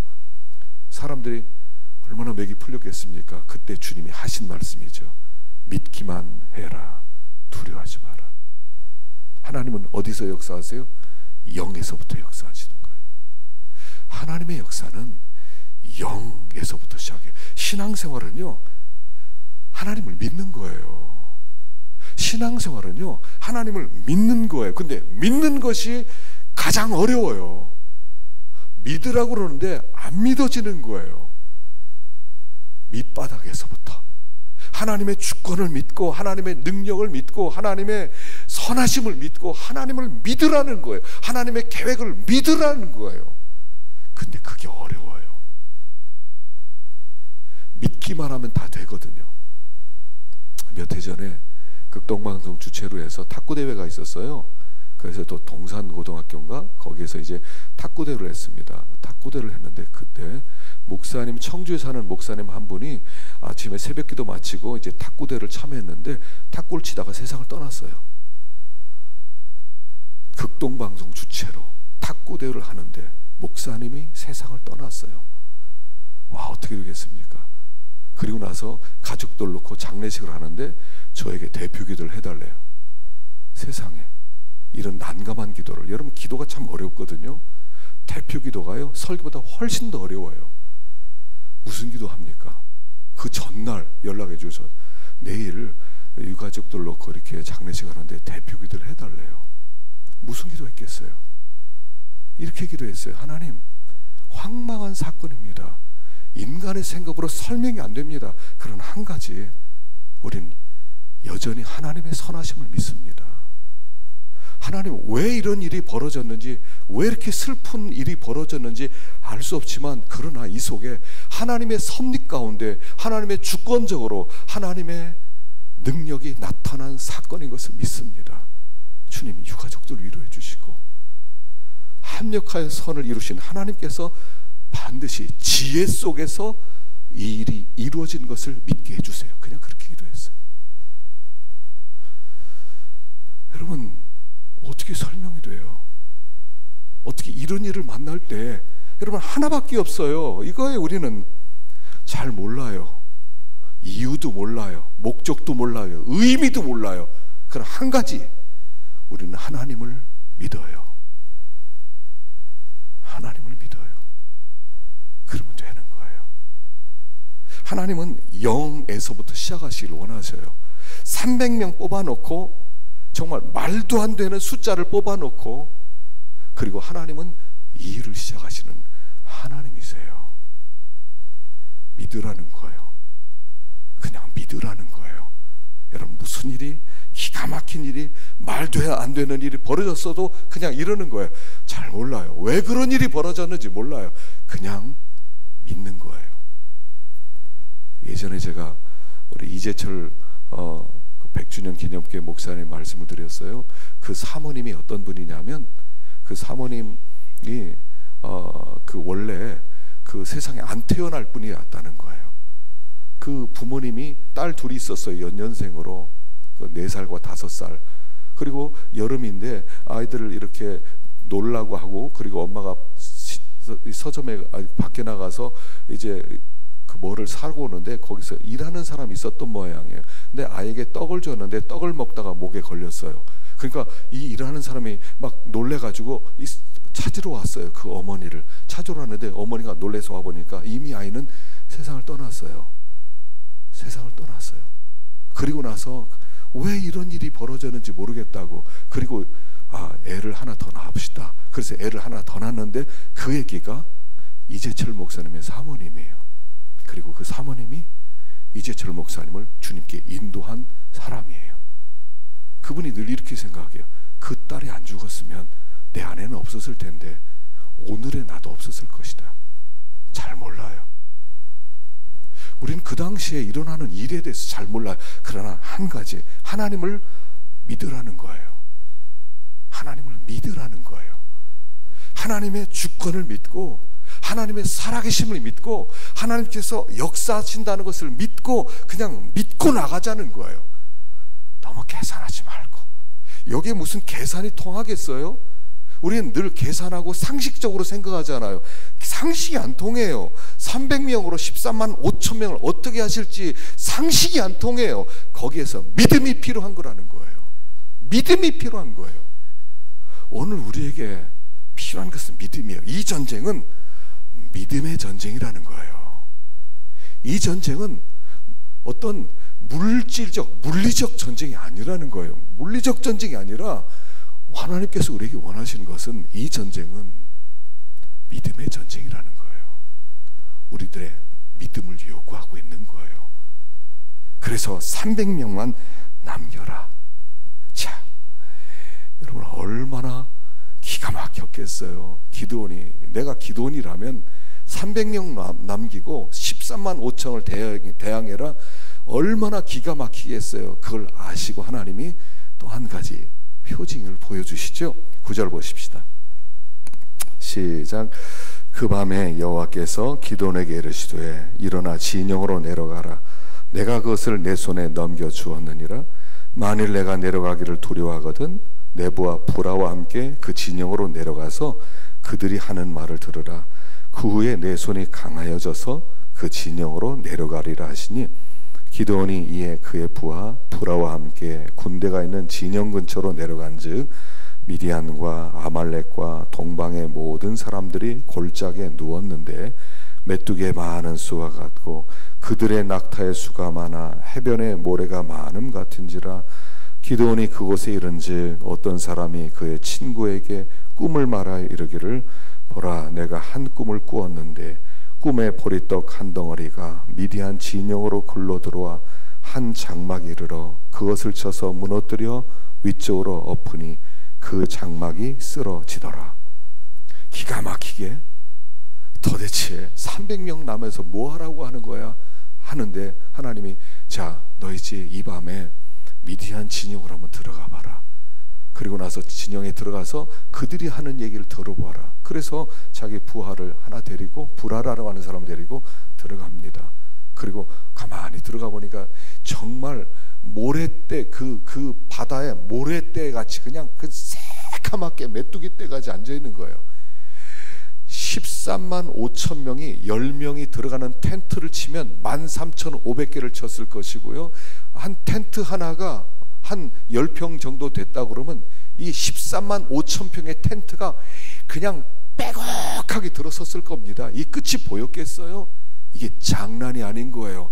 현장을 보니까 이게 그냥 장난이 아닌 거예요. 거기 들어가서 가만히 있는데 천막 안에서 사람들이 누워서 미디안 사람이 두런두런 거리는 소리가 들려요. 야, 내가 이제 꿈 꿨다. 꿈짝이 보리떡 하나가 들어오더니 그냥 천막을 치는데 천막이 무너져서 싹 깔아뭉개졌어 하니까 옆에 있는 다른 병사가 해석을 해주는 거예요. 그거 뭔 줄 아냐? 자, 저기에 미디안이라는 사람이 일어섰대. 그 사람이 신출 기모라는 사람이래. 그 사람이 칼을 들고 가서 우리 미디안을 싹 칠 거라는 소문이 파닥에 퍼졌어. 우린 끝난 거야 하는 이야기를 들은 거예요. 이게 뭐겠어요? 적군으로부터 있게 될 미래의 이야기를 하나님이 예언으로 들려주시는 거예요. 그러니까 이 기드온이 확신을 얻는 거예요. 아, 하나님이 정말로 맡겼구나. 저들도 알고 있구나. 그리고 돌아와서 이제 군사를 정비하는 거예요. 여기 중요한 얘기가 있어요. 보리떡이 들어왔대요. 보리떡이. 이 이스라엘 사람들이요, 보리는 짐승들에게 주었어요. 그리고 너무 먹을 것이 없어서 기근이 되었을 때 먹었던 게 보리였어요. 우리나라도 보릿고기가 있지 않았습니까? 지금은 뭐 보리고가 뭐 건강식품이라고 그러지만 보리가 그렇게 별로 그렇게 가치 있는 양식이 아닌데 보리떡이라는 거예요. 예전에 우리가 개떡을 먹듯이 보리떡이라는 거예요. 기드온은 보리떡이었다는 거예요. 그리고 하나님이 그 보리떡을 칼로 이용해서, 보리떡이 어떻게 칼이 될 수 있어요? 근데 하나님은 보리떡을 칼로 써서 미디안 군대를 무너뜨리겠다는 거예요. 그때 기드온이 이것을 생각했어요. 아마 기도원이 늘 그랬을지 몰라요. 나는 보리떡이야. 난 별거 아니야. 여러분, 우리 속에 이런 마음들 없으셔요? 나 보리떡 같아. 난 별로 그렇게 대단하지도 않아. 난 별 볼 일 없어. 우리가 이제까지 살아오면서 얼마나 많은 상처들이 있어요. 우리가 얼마나 많은 그런 대접을 받으면서 우리 마음 가운데 얼마나 숨겨진 그런 가면들을 많이 쓰고 다닙니까? 그래서 사람들마다 약간 상처들이 있어요. 그리고 그 상처들 때문에 우리는 스스로 자꾸 움츠려들어요. 움츠려들어요. 그래서 나는 별거 아니야 라는 생각이 있어요. 난 별거 아니야. 난 보리떡이야. 그런데 하나님이, 여러분, 우리가 이런 어떤 상처도 있고, 이런 세상에서 부당한 대접도 받고, 세상에서 버림도 당하고, 배신도 당하고, 그렇게 하다 보니까 우리도 모르게 자꾸 위축되는 마음이 있어요. 패배의식이 있어요. 여러분, 이거 해결하는 방법은요, 해결하는 방법은 따로 없습니다. 내 마음에 상처가 있거든요. 그 상처를 어떻게 해결하지? 해결하려고 하지 마세요. 이렇게만 생각하면 돼요. 하나님을 만나면 돼요. 하나님을 만나면 돼요. 하나님을 만나면 하나님께서 치료해 주시는 거예요. 보리떡 같은 나를 하나님이 귀하다고 여겨주시는 거예요. 그래서 우리는 원래 보리떡이에요. 보리떡이지만 하나님이 쓰시면 칼로 쓰신다는 거예요. 상상할 수 없이 하나님이 쓰신다는 이야기를 하는 거예요. 그런 이것을 항상 기억하라는 거예요. 나는 계속 여전히 보리떡이에요. 전쟁에서 승리했어요. 그래도 보리떡의 자리를 잊지 말라는 거예요. 우린 보리떡이에요. 그냥 보리떡이니까 사람들이 나를 알아주지 않는다 하더라도, 사람들이 나를 높여주지 않는다 하더라도, 사람들이 보리떡이라고 짓밟는다 하더라도 걱정하지 말라는 거예요. 중요한 것은 사람들이 나를 어떻게 대하느냐가 중요한 게 아니라는 거예요. 나중에 이 기드온이요, 굉장히 자격지심이 있는 사람입니다. 그래서 나중에 보면 그의 성격적으로 볼 때 에브라임 사람들이 왜 우리를 놓고 너 전쟁에 갔느냐고 막 따질 때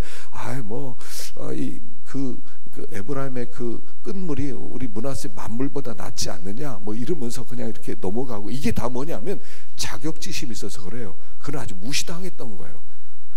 적장을 잡았는데 적장도 무시해요. 자기 아들에게 야 네가 죽여라 그랬더니 그 아들이 칼로 치지 못하니까 적장들이 오히려 조롱을 해요. 야 네 아들 그 치지면 야 네가 죽여. 그거 뭐냐면 조롱하는 얘기거든요. 그러니까 기드온이 화가 나서 이제 목을 쳐서 죽입니다. 그건 뭐냐면 이 기드온이 별로 정치적 기반이 없어서 그렇게 대우를 못 받은 사람이었다는 거예요. 별로 인정을 안 해준 사람이었다는 거예요. 그가 무시를 당했다는 거예요. 사람들이 와서 우리를 다스려 주옵소서 할 때 아니야 난 다스리지 않을 거야 라고 하지만 그건 굉장히 위선적인 얘기예요. 다스리고 싶어요. 왜냐하면 자기 아들의 이름을 아비멜렉이라고 이름을 져줘요. 아비멜렉이라는 건 뭐냐면 우리 아버지가 왕이다 이런 뜻이에요. 스스로 왕 되고 싶은데 정치적 배경이 없으니까 왕 된다 그러면 뒤에서 사람들이 뭐라고 할까봐 난 왕 안 되겠습니다 그래 놓고 자기 아들은 아비멜렉이라고 왕의 우리 아버지는 왕 이런 이름을 져주니까 그럼 자기가 왕이라는 뜻이잖아요. 이게 기드온의 정체예요. 기드온은 그렇게 대단한 사람 아니었어요. 기드온은 보리떡이었어요. 우리가 우리 자신을 보리떡이라고 생각해야 돼요.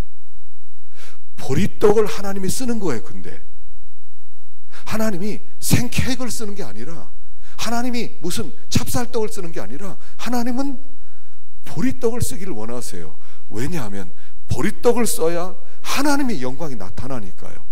하나님이 우리를 왜 이렇게 낮춰놨냐면, 하나님이 왜 이렇게 우리가 상처 입게 만들었냐면, 왜 우리가 이 세상에 천덕꾸리처럼 이렇게 이리 치우고 저리 치게 만들었냐면, 그래야 하나님이 쓸 수 있으니까 우리를 보리떡으로 만들어 놓은 거예요. 이걸 알아야 돼요. 우리 부모님이 금수저가 못 돼서 나는 금수저라면 내가 금수저를 입에 물고 나올 텐데 흙수저라서 내가 이렇게 고생만 하고 살아간다. 하나님이 그렇게 만든 이유는 보리떡을 쓰기 위함이라는 거예요. 금수저 입에 물고 나오지 못한 것에 대해서 여러분 우리가 자격지심을 가질 것이 아니라는 거예요. 도리어 난 아무것도 없는 사람입니다. 그래서 하나님, 당신은 저를 쓰실 수 있습니다. 왜냐하면 저 같은 사람을 쓰시면 하나님은 영광을 받으시기 때문입니다. 오히려 당당하라는 거예요. 세상에서 나를 왜 이렇게 천덕꾸러기로 하냐고, 나도 내 명예를 지켜야 되겠다고 하지 말라는 거예요. 나는 버리떡 맞아요. 그래서 하나님이 그를 들어서 미디안 군대를 쓰는데 사용하셨다는 거예요. 그냥 그 자리를 찾으면 돼요. 높아지려고 하지 말고. 하나님이 쓰는 사람은, 잘난 사람은 못 써요. 그래서 하나님은 왜 우리를 안 쓰시는가? 우리가 너무 잘나서 안 쓰신대요. 너무 커서 못 쓰시겠대요. 버리떡이어야 돼요. 그리고 돌아와서 드디어 전쟁터에 나갑니다. 자, 15절 읽어보십시다. 시작. 기드온이 그 꿈과 해몽하는 말을 듣고 경배하며 이스라엘 진영으로 돌아와 이르되, 일어나라, 여호와께서 미디안과 그 모든 진영을 너희 손에 넘겨주셨느니라 하고 300명을 세 대로 나누어 각 손에 나팔과 빈 항아리를 들리고 항아리 안에는 횃불을 감추게 하고 그들에게 이르되, 너희는 나만 보고 내가 하는 대로 하되 내가 그 진영 근처에 이르러서 내가 하는 대로 너희도 그리하여 나와 나를 따르는 자가 다 나팔을 불거든 너희도 모든 진영 주위에서 나팔을 불며 이르기를 여호와를 위하라, 기드온을 위하라 하라 하니라. 기드온과 그와 함께한 100명이 이경추의 진영 근처에 이르러 바로 파수꾼들을 교대한 때라. 그들이 나팔을 불며 손에 가졌던 항아리를 부수니라. 세대가 나팔을 불며 항아리를 부수고 왼손에 횃불을 들고 오른손에 나팔을 들어 불며 외쳐 이르되, 여호와와 기드온의 칼이다 하고. 이 싸움은, 기드온 싸움은요, 기드온 전쟁은 마치 여리고성 싸움을 닮았어요. 자, 여리고성 싸움도 유사하거든요. 6장 3절 읽어봅시다. 시작. 너희 모든 군사는 그 성을 둘러 성 주위를 매일 한 바퀴씩 돌되 엿새 동안을 그리하라. 제사장 7은 7 양파 잡고 언약궤 앞에서 나아갈 것이요, 7째 날에는 그 성을 7번 돌며 그 제사장들은 나팔을 불 것이며 제사장들이 양각 나팔을 길게 불어 그 나팔 소리가 너희에게 들릴 때에는 백성은 다 큰 소리로 외쳐 부를 것이라. 그리하면 그 성벽이 무너져 내리리니 백성은 각기 앞으로 올라갈지니라 하시며. 똑같이요, 300명 데리고 올라가라, 매일 한 바퀴씩 돌다가 7째 날 7바퀴 돌아라, 순종하라, 말씀 똑같고요. 그리고 나팔 불어라, 똑같이 가나안 사람도 나팔 불었고요. 소리를 질러라 그랬을 때 똑같이 소리를 질렀고요. 그랬을 때 성이 무너진 것처럼 미디안이 무너진, 여기에 가나안 들어왔던 여리고 성의 전쟁의 재현이 되는 거예요. 다시 그들로 하여금 이제 새로운 시대로 나가도록 만드는 그 전쟁이었다는 거예요. 그런데 그들의 무기가 항아리, 횃불, 나팔 3개 외에는 없었다는 거예요. 칼이 없었다는 거예요. 그래서 어떻게 하냐면 항아리를 부수고 횃불을 드는 거예요. 첫 번째는 항아리를 부수고 횃불을 드는 거예요. 자, 이 항아리는 고린도서 4장 7절 시작. 우리가 이 보배를 질그릇에 가졌으니 이는 심히 큰 능력은 하나님께 있고 우리에게 있지 아니함을 알게 하려 함이라. 이 보배를 질그릇에 가졌으니, 질그릇은 우리의 육체를 얘기하는 거죠. 우리 안에 주님이 와 계시다는 거예요. 우리 안에 성령님이 와 계시다는 거예요. 그분이 보배라는 거예요. 우리의 보배는 성령님이 우리의 보배예요. 우리 안에 계신 예수 그리스도, 그분이 우리의 보배예요. 그분을 질그릇에 모셨다는 거예요. 항아리에 모셨다는 거예요. 그래서 항아리를 깨뜨리면 진리가 나오고 성령이 나오고 예수 그리스도의 빛이 나온다는 거예요. 그게 전쟁이라는 거예요. 그게 우리의 무기라는 거예요. 우리는 어떻게 싸우냐면 항아리 깨는 게 우리 싸움이라는 거예요. 항아리 깨는 것은 우리의 육체를 깨뜨리는 거예요. 내가 깨지는 거예요. 이게 무기를 쓰는 거예요. 그리고 거기에 승리가 있다는 겁니다. 나를 깨뜨리는 거예요. 내가 죽는 거예요. 우리가 어떻게 이기냐면 내가 죽어야 돼요. 내가 깨져야 돼요. 그러면 그 안에 계신 진짜 예수 그리스도가 그분이 나오고 빛을 밝히면 그 빛 때문에 모든 어둠의 세력은 떠난다는 거예요. 우리의 싸움은 뭡니까? 영적 싸움이에요. 우리가 어떤 사람을 대하든 직장에서 어떤 일을 대하든 항상 뭐냐면 우리의 싸움은 혈과 육에 대하는 것이 아니라 어둠의 권세에 대하여 싸우는 거예요. 우리의 싸움은 혈과 육에 대하는 것이 아니라 어둠의 영들에 대함이라고 그랬잖아요. 어둠의 영과 싸우는 거예요. 그 사람을 사로잡고 있는 악한 영과 싸우는 것이지 그 사람과 싸우는 것이 아니라는 거예요. 그래서 그 영과 싸울 때 어떻게 이기냐면 내가 깨져야 된다는 거예요. 내 안에 예수가 나와야 된다는 거예요. 그래서 예수가 나올 때 빛이 비춰지는 거예요. 이게 빈이야기란 말입니다. 마태복음 5장 14절 시작. 너희는 세상의 빛이라. 산 위에 있는 동네가 숨겨지지 못할 것이요 사람이 등불을 켜서 말 아래 두지 아니하고 등경 위에 두나니 이러므로 집안 모든 사람에게 비치느니라. 이같이 너희 빛을 사람 앞에 비치게 하여 그들로 너희 착한 행실을 영광을 돌리게 하라. 자, 너희가 빛이라는 거예요. 내가 빛이래요. 근데 내가 무슨 빛이에요? 내가 아니라 내 안에 계신 주님이 우리의 빛이라는 거예요. 내 안에 계신 그분이 지금 나타나 보이는 이 내가 참 내가 아니라 내 속에 계신 예수 그리스도, 성령에 감동받은 내 영, 그게 진짜 나라는 거예요. 그게 나타날 때 영적 싸움에서 이겨낼 수 있다는 거예요. 빛이 비춰져야 어둠의 영이 지는 거지. 어둠의 영을 대할 때 같이 나도 어둠의 능력을 쓰고 나도 욕을 하고 나도 싸우고 나도 미워하고 나도 시기하고 그러면 지게 돼 있다는 거예요. 나는 깨지는 거예요. 그래서 신앙생활은 뭐냐면 맨날 깨지는 거예요. 맨날 욕먹는 거예요. 맨날 뒤에서 비방 듣는 거예요. 그러면서 내가 깨지면서도 내 안에 계신 예수님이 나타나게 하는 거예요. 그게 전쟁이라는 거예요. 이게 우리의 전쟁이에요. 나 깨지는 전쟁. 우리는 원수 속에 거하고 있습니다. 어둠 속에 거하고 있습니다. 어둠 속에서 같이 어둠이 되면 지는 거예요. 그런데 어둠 속에서 빛이 되면 이기는 거예요. 그러니까 우리 속에는 악을 쓰는 전쟁이 아니라 선을 쓰는 전쟁이에요. 선으로 악을 이기는 전쟁. 쉽게 얘기하면 죽는 전쟁이에요. 내가 그냥 죽는 거예요. 내가 그냥 깨지는 거예요. 내가 욕먹는 거예요. 내가 비방 듣는 거예요. 그 가운데 빛이 나타나는 거예요. 그리고 그 빛이 나타날 때 그 빛에 굴복하게 되는 거예요. 그래서 사도 바울이 굴복하게 된 거 아닙니까? 이 어둠으로 스데반을 죽이려고 했는데 이 스데반이 죽으면서 깨지면서 계속 빛을 밝혀요. 주님, 이 죄를 저들에게 돌리지 마옵소서. 그리고 그냥 죽어버려요. 그랬더니 그 빛이 바울에게 비치는 거예요. 그리고 그 빛이 바울을 회심시키는 거예요. 이게 승리하는 전쟁이에요. 이게 미디안 전쟁이에요. 빛의 전쟁. 빛의 전쟁. 우리 안에서 악이 안 나와야 돼요. 악이 안 나와야 돼요. 우리 안에서 악이라고 하는 것이 그림자도 비춰지면 안 돼요. 그게 깨지는 거예요. 악이 안 나와야 돼요. 미움이 안 나오고요. 욕이 안 나오고요. 시기가 안 나오고요. 교만이 안 나오고, 이게 선만 자꾸 비추는 선.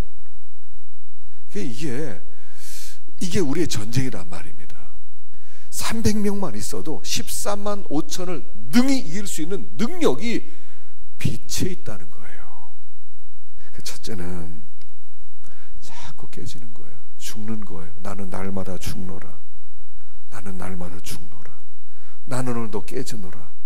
하나님 앞에 엎드릴 때 기도할 때마다 깨지는 기도를 드리는 거예요. 하나님, 내가 오늘도 깨집니다. 하나님, 깨집니다. 하나님, 나는 죽고 내 안에 주님이 살게 하옵소서. 주님이 좀 살아서 나타나게 하옵소서. 이게 안 돼서 맨날 지는 거예요. 맨날 우리가 세상의 악과, 우리도 때때로 악이 나올 때가 있잖아요. 우리가 세상을 이기겠습니까? 전문적으로 악을 쓰는 사람과 우리가 좀 화가 난다고 화 좀 내고 욕 좀 한다고 통하겠습니까? 두드려 맞지요. 우리 그렇게 싸우는 게 아니에요. 어차피 악을 써도 이기지 못하고 어차피 욕을 해도 이기지 못하니까 죽는 거예요. 죽는 거예요. 두 번째는 여기 나팔을 부는 겁니다. 20절 시작. 세대가 나팔을 불며 항아리를 부수고 왼손에 횃불을 들고 오른손에 나팔을 들어 불며 외쳐 이르되 여호와와 기드온의 칼이다 하고.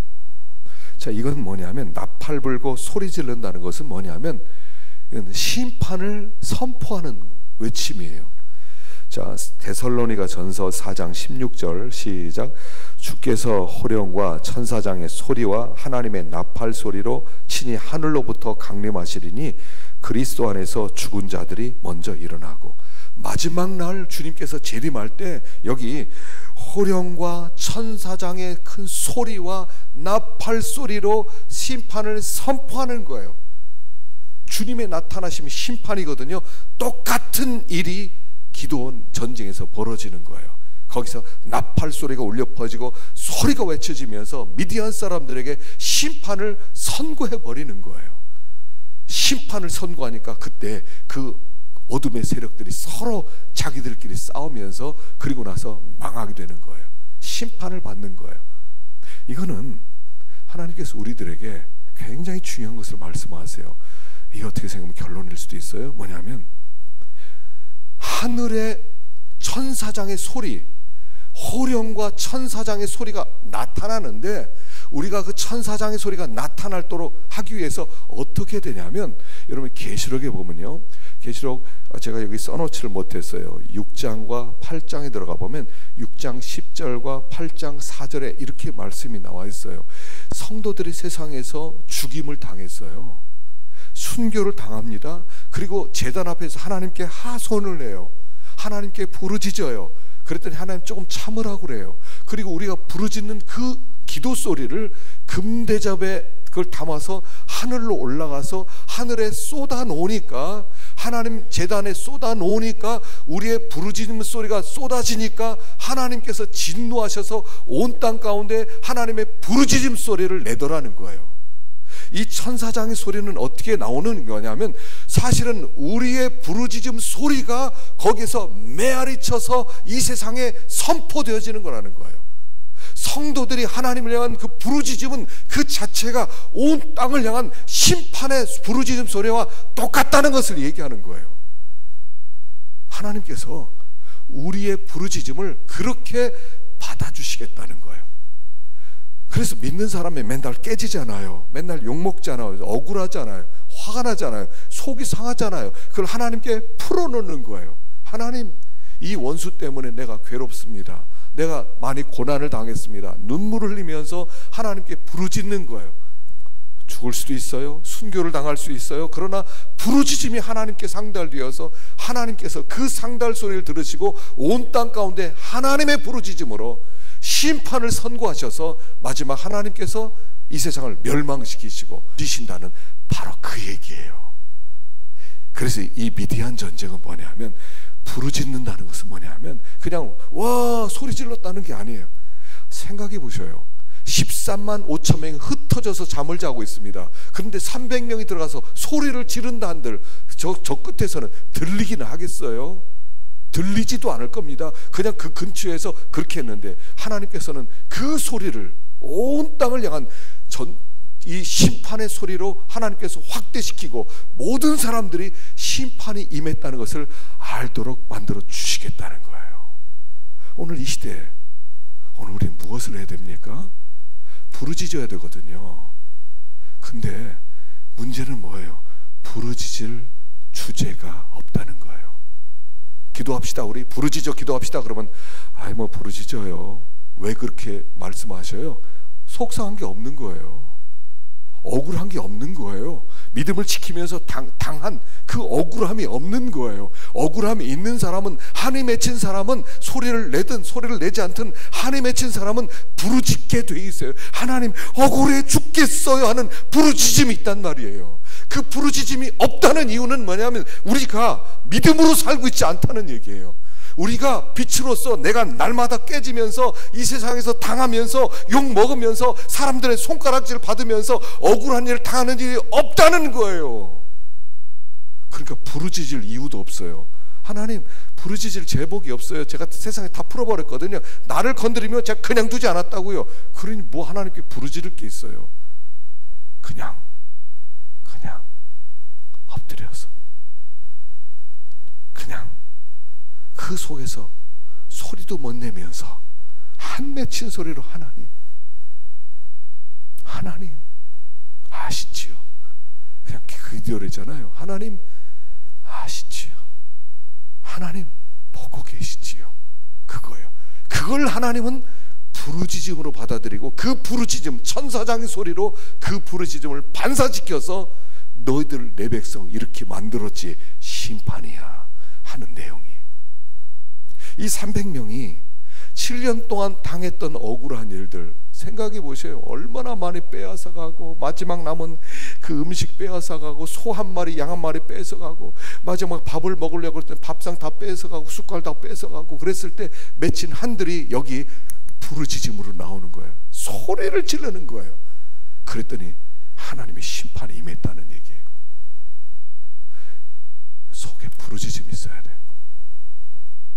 과부가, 원한 맺힌 과부가 그 불의한 재판장에 나와서 한 맺힌 얘기 했듯이 우리가요 제대로 믿음으로 살다 보면 믿음으로 나아가고 또 참고 또 견디고 하다 보면요 한이 맺혀요. 한이 맺혀요. 한이 맺혀요. 하나님께 부르짖지 않을 수가 없어요. 하나님 그걸 받아서 들으시고 그걸 받아 올리셔서 하나님의 제단 앞에 쏟아놓을 때 하나님이 하늘에서부터 그 번개와 뇌성과 그 하나님의 큰 음성으로 온 땅을 심판하는 심판의 목소리가 되게 하시겠다는 거예요. 부르짖음 있으십니까? 부르짖음 거리가 있으십니까? 마음 가운데 너무 내가 당했습니다, 억울해 죽겠습니다 하는 그게 있으셔요? 그걸 가지고 나오래요. 그게 우리의 무기라는 거예요. 이런 거 있죠. 옛날에 이렇게 이제 동생을 때렸어요. 그럼 동생이 막 울어요. 엄마한테 잃을 거야, 아빠한테 잃을 거야. 그 말이 왜 이렇게 무서워요? 그 동생 한번 때리고요 밤에 못 들어가요. 혼날까봐. 그 나중에 늦게 눈치 보고 들어가요. 그럼 밥 먹을 때 맨날 혼나요. 왜 동생 하나도 못 보고. 이런 거예요. 잃을 거야. 우린 이해했어요. 하나님께 잃을 거야. 우린 힘이 없어요. 우리가 싸울 힘이, 하나님 우리에게 무기를 안 주셨어요. 무기를 안 주셨잖아요. 우리 무기가 뭐 있어요? 양은 무기가 없어요. 뭐 뿔이 있어요, 뭐 이빨이 있어요, 뭐 발톱이 있어요. 아무것도 없어요. 이리 가운데 사는 양떼들이에요. 우린 그냥 계속 당하는 거예요. 그렇지만 이게 있어요. 잃으면 끝나는 거예요.